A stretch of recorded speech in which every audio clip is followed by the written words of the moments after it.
I'm Alex Howard, and welcome to this short video.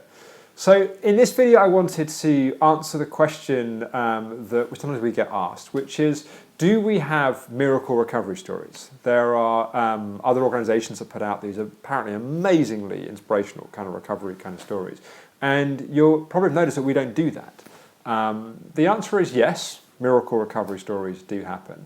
But I've noticed something really interesting about miracle recovery stories. There's a few things about them actually.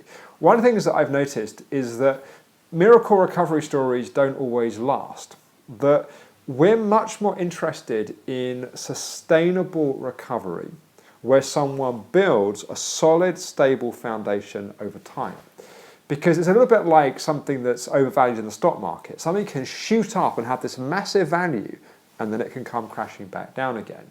And one of the things about recovery from ME chronic fatigue is often it can have different elements to it, which are really important, different foundational building blocks.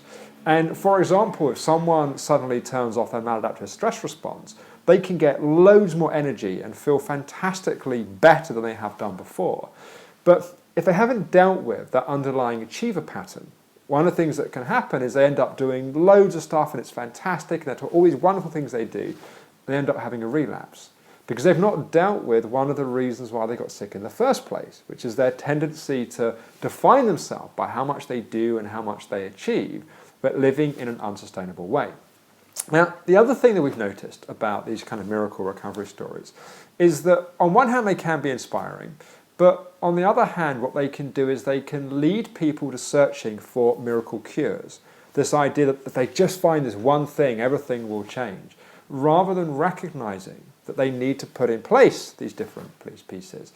Also, people end up somehow feeling like they're a failure, that because they haven't had the miracle story and they compare themselves against that, they think that there's something wrong with them, or they've done something wrong, or they've not applied certain tools effectively, or not followed the program correctly. So people compare themselves against something that's often actually not helpful.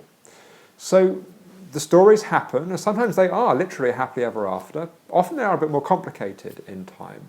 The important thing really though is if you're watching this video and you're thinking about your own recovery, is not getting so fixated on how do I kind of create my miracle, but what's important as the next step.